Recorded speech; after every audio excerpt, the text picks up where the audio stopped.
Welcome to version 2 Garage. I bought a CNC. I let it sit. What exactly is version 2 Garage? Well, simply put, it's just that I'm never satisfied. I'm never satisfied with what I've made or what I'm making. In fact, many things get made twice in this garage or in my processes. What exactly is version 2 Garage? Version 2 Garage is simply I'm not satisfied with what I've done ever. What do I mean? Well, I mean, many things get made twice, or I live with it. And what that does is that, you may hear this term again, but what that does is this causes analysis paralysis for me because I know I'm going to overthink it and possibly never even do anything. CNC, for example, I've got it. It's set here, it's a horizontal surface, it's collected dust for months. So my desire here is to make a change, is to build smarter, is to refine, and is to iterate. What do I mean? By build smarter, I literally mean by learning and developing skills over time. That's what I mean. I don't mean that I'm building it smarter than anybody else has ever built it. In fact, you will likely find that many people have done it better than I've done it. Then the goal is to refine. It's to take those skills that I learned through trial and error, how I failed on my previous project, or what I could have learned, or what I could have done better on the previous project, and implement that. And then iterate is exactly the same thing, is iterate where necessary, is to take those processes and make things better, make the next project better, make the last project better even in some cases. This channel exists for one reason, to get me back in the shop and putting what could be very useful tools back to use, and maybe even inspire some of you to do the same. This is not a perfect shop, and you will not see perfect projects built here. I'm just trying to build better, refine my knowledge and processes, and iterate all of that over time. Welcome to version 2 Garage. This is my Onefinity Woodworker 32-inch by 32-inch cut capacity CNC machine, wherein the problem exists. Not the machine itself, but with me and getting out in the garage and utilizing it as it needs to be. This should be the most used and useful tool in my shop, yet it sits. Same for my table saw, and same for many other tools that's in this shop that I have purchased, I have procured, and I have gathered over the years, and now they mostly sit idle. That changes today. Let's start simple. Today, we're going to inspect this machine. We're going to check its wiring, check all the wiring harness connections, and make sure everything is connected, everything is as it should be. Then we're going to lube it up. We're going to lube the gantry. We're going to lube all the ball screws and take care of all of that, make sure it's all ready to run. And then fire it up and level this wasteboard just to make sure we're up and running. So let's dig in. Let's see if this machine's up for the task.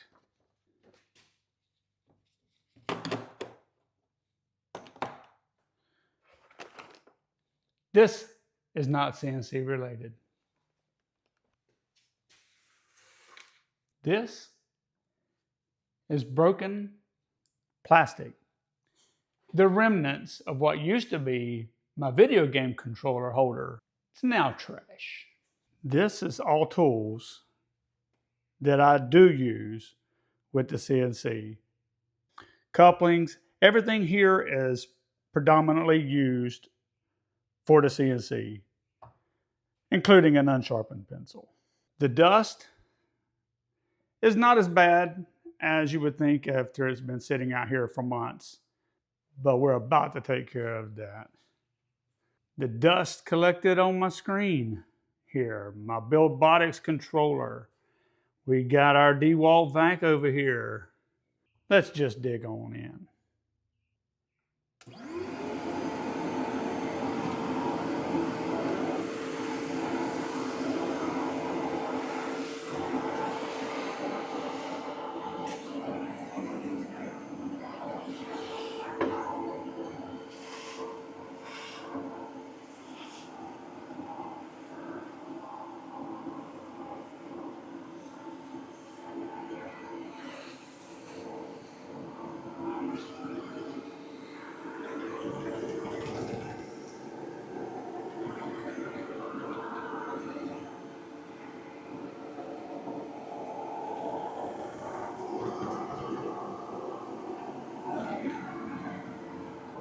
You gotta love this stealth quiet DeWalt vacuum. It is so much quieter than most.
Now let's go around and check the wiring and just make sure everything is good. Feels good there. I do have this ran under the table to help not catch the wire when I'm working, when I do work. Get that plugged in, wasn't all the way in. Checking the wiring, all looks good there. All looks good here. Hopefully I'm getting in view. We're gonna come back and leave it all up. Wiring is good. I do have that tape just for security, not because it's needed, but apparently that needed to be tightened up. Here's the tape I was talking about. That's just done to keep it stiff. All right. Oh, that looks good. Good and tight, good and tight. Checking here. Good. Front wire here, feels good. This is just the wire that comes out for my bit setter for my tool offsets.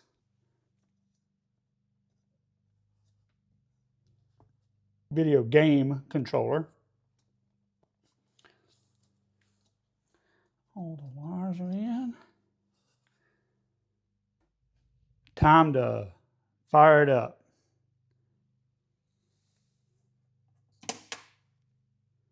Step one, right underneath here, I have an on-off switch for my power strip. Turn that on. 1, 2, 3.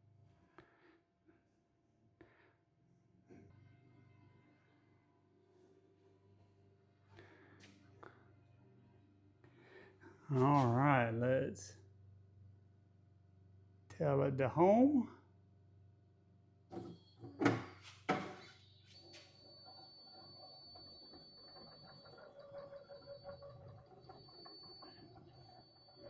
Very slow process.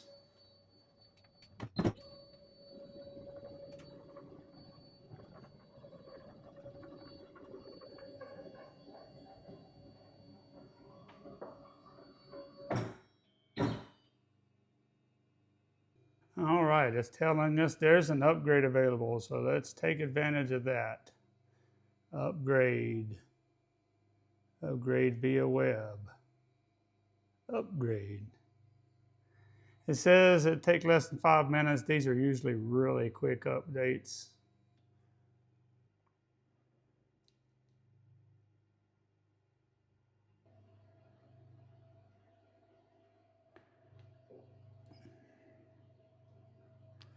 And let's zero the machine one more time. This time will be much quicker since it's already at home. Okay, so there's a few lube points that I'm going to hit on it that I've got here. In each of these, where the ball screw is, there's a coupling not a nut, but a cap head bolt. I will take that bolt out, fill it with oil until oil starts coming out around slightly, and then stop. I got another one here at this ball screw for X, and then over here another one for the other side of Y. I will take care of all three of these now. 5mm Allen wrench. Already loosened it. Take it the rest of the way out. Sorry if this is not the best camera angle. I'll try to get better lighting on the next one.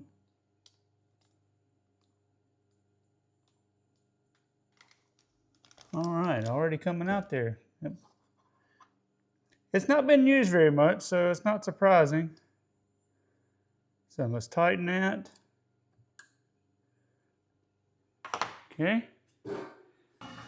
We'll go ahead and bring it all the way to us. Loosen this. Take it the rest of the way out. All right. Wow, that definitely doesn't take much. Had to grab the screw, put you on pause. All right, let's tighten that back up.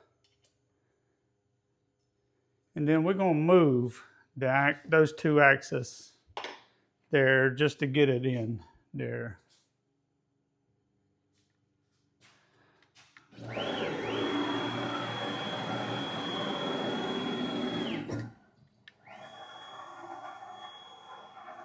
Move them back and forth, break it in just a little bit. All right, now let's bring it back to the front and get this other side of Y. All right, let's get this one here now. Take that out.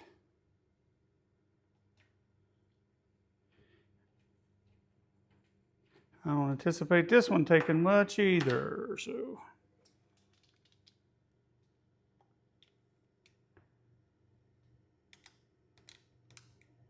Yep. Probably just overfilled it there. I have done this before, so it could be that it's just not been used enough to lose any.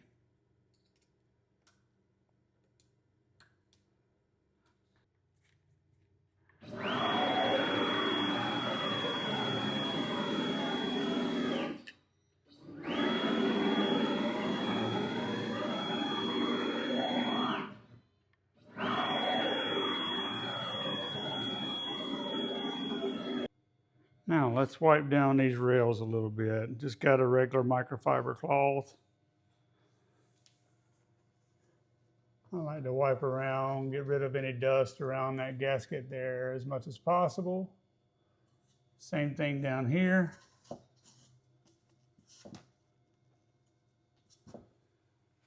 Sorry, I'll get some better tools for this over time, but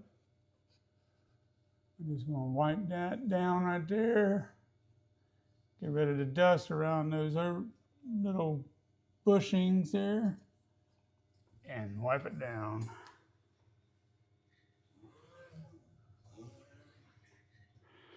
And I'm going to put a little bit of lube on this rag.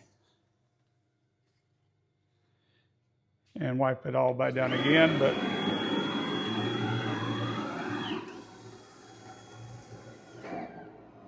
this does have the 35mm rails here, here, here, and on both sides of Y. They do have upgraded version of this machine now that I am looking into, because there's some things about it that I want that cost just about as much to upgrade this machine as it does to buy the new one. So we'll see how that goes. Let's get to the back of these Y rails here as well.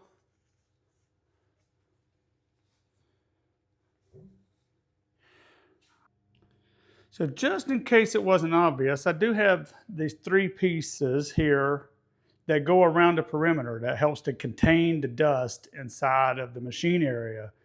And it's not as beneficial when you're running the good dust collection here, but a lot of times it is very helpful because it does help it from getting outside of this machine area. So let's go ahead and install these. The back one just slides in that other side over there. And then in here, I just 3D printed these things. Let's look at the sides separately. So here on the side, if you take this back and slide it in there, it slides in far enough that it misses the front of this front clip. And then I can just push it in, pull it to the front, and I got this little plastic thing that just drops in right here. It just keeps it from pulling back again. So now it's stuck. Same thing on the other side. All right, now let's change our bit. And we're gonna be ready to roll here. Flatten this wasteboard. Keep my wrenches here. I'm trying to stay out of the camera view.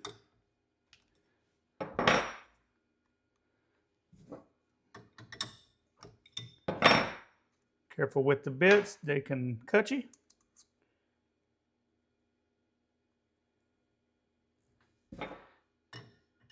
Don't need to over tighten that.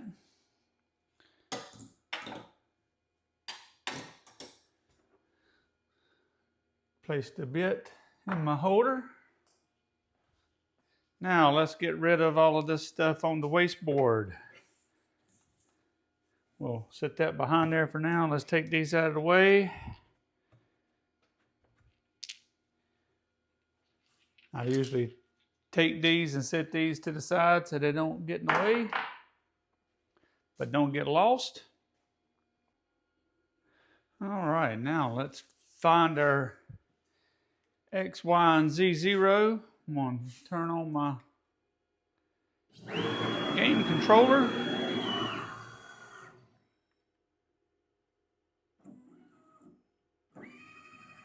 And we're going to just try to get close here. Turn it down. We got X. Y makes it move fast. B is a little slower. And A is even slower. So all we're doing here is just trying to eyeball 0 because the overall cut area here is a little less than the capability of the machine, just so it would never become a problem. I'm going to hold off on Z. We're going to use our touchpad for that. So I'm just going to try to estimate here. In my X, I'm going to get out of screen, but that's close on X. That's close on Y. All right, now we're going to go to the touchpad. Hopefully there's not too much glare going on there. We're going to come down and tell it that we're going to do for X, tell it that is home. And we're going to tell it that Y is now home. And you see these both went to 0. Now we need to set our Z. Now we're going to take our touchpad here. It could literally go anywhere, but I just always use the X and Y 0 point here. Now we're just going to move back somewhere over that point back there. And this could be flipped over the other way too, but we're going to go here. I'm going to go to A so it moves slow. Just move it down there. Now tell it to probe Z. And it's going to give me a few things I need to do. Number 1 is check probe. All right, so now to check probe, I'm just going to take my magnetic end here, stick it to this metal. And now when I touch it, you'll see that screen will change. Now it says place probe block, which is the probe block, it's there. All right, then click next. And now it's just probing to Z.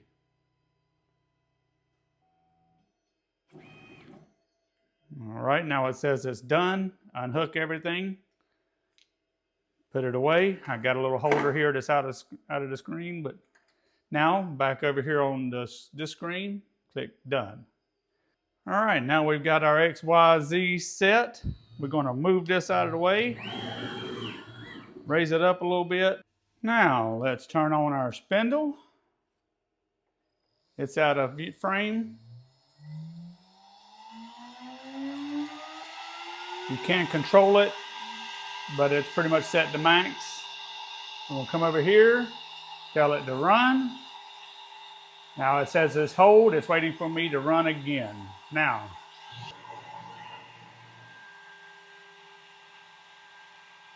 I'm gonna try to stay out of the way, but I will have to vacuum the dust.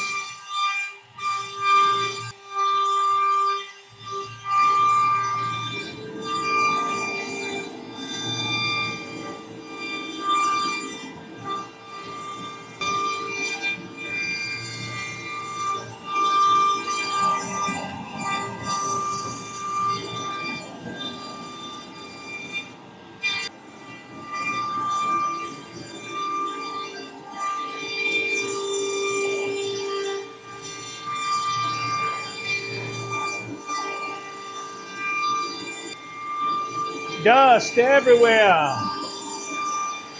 MDF is the worst for dust. I really should have on some dust mask.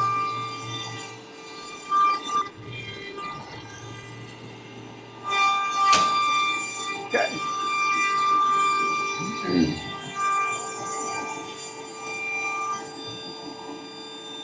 I have reset X and Y0. This is something I've forgotten about. Basically, in this, the way I programmed this is the machine 0 for X and Y, it stays the same. I shouldn't have set it in this case. So now we're going to start again. This time I am going to use dust collection, so bear with me. And I'm going to raise up the bit. I'm actually going to mark the whole board with the pencil so you can see as it progresses this process.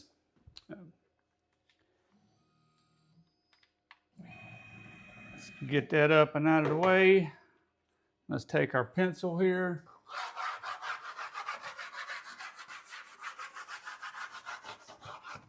Yeah, we're definitely going to use dust collection this time. I got dust on everything in the garage now, but it was worth it for one good shot there. All right, now I'm gonna hook our dust collection up correctly. All right, now I'm gonna turn on the spindle again.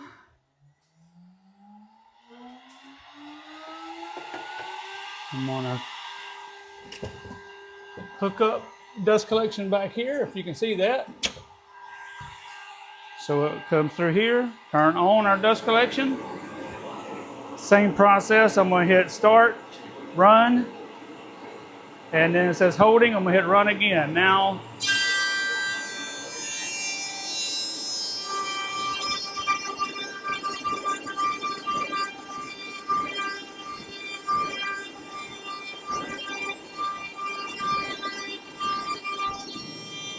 assuming my voice comes through here. If not, I'll cut it out. But you notice the last time on the last pass here, my dust was predominantly staying inside of my border here, which was good. There. Obviously, having the dust collection turned on is better.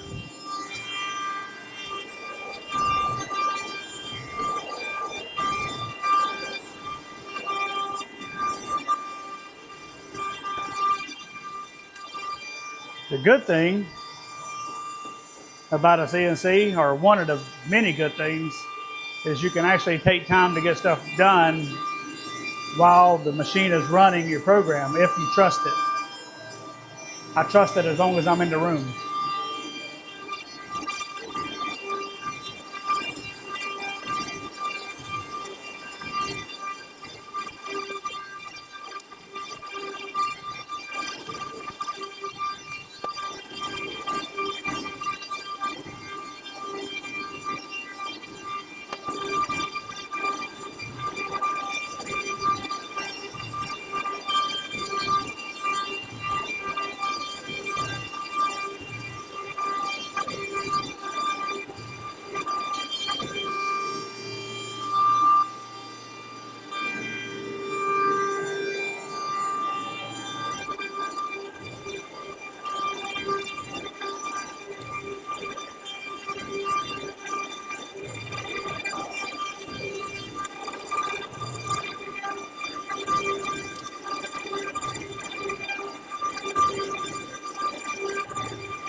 All right, now it's cutting some areas that it wasn't able to cut the first time on this front corner. I'm watching when this thing comes back up the front, make sure that this little leg for the dust collection don't hit. I cannot remember. I've got a warning on the screen again.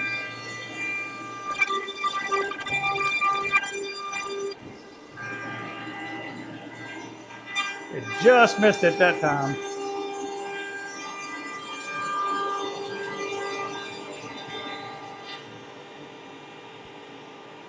All right, it stopped. So without cutting out, I'm gonna turn off the dust collection. I'm gonna turn off my spindle. Really good. Now I'm gonna set you back up and I'm gonna vacuum it all down. You'll see what I do there and then we'll move on from there. And turn on the vacuum. Must have turned it off. Hit the off switch by accident.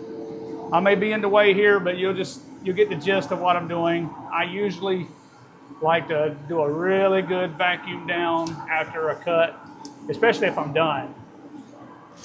Do a really good vacuum down here.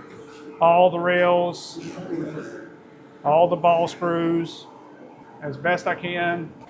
I love this Stealth Quiet, or whatever model that's called, but that DeWalt vacuum there, so much quieter than my other one that I use for cleaning cars and stuff. I do like to clean things that probably don't want a vacuum near it, but I do it anyway. Usually very little, if any, gets outside of this perimeter here, unless I'm cutting MDF without dust collection, as I was.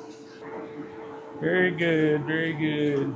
Now I'm gonna move that over, hit that spot where it was sitting, and for good measure, move to the front, get that back just a little bit here.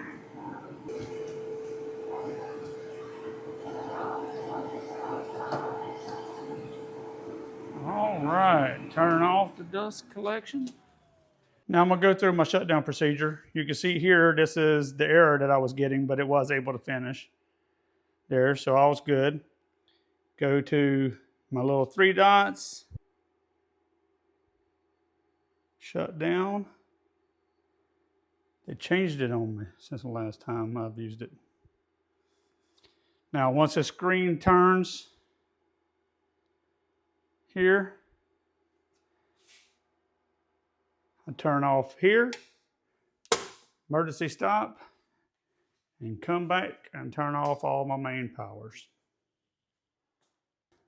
Well, thank you for joining me in this episode. Today, we did what we set out to do. We got the machine ready to run. So now this is about my commitment to the channel, to myself, and to my viewers, whoever you may be. So I fully intend to want to commit to every 2 weeks of posting a video. I do want to get to producing weekly posts. Again, they have to be useful, they have to solve a problem, and not just to make content. Also, I would encourage you to let me know in the comments below what I'm doing right, what I'm doing wrong, because I am open to constructive feedback. Please, if it's just ugly comments, keep it. If your intent is to help me improve, put it in the comments, please, because I would love to hear your feedback. I do request and I am open to that feedback. So with all I said, let's make sure there's no more tools sitting idle. Join me for the ride.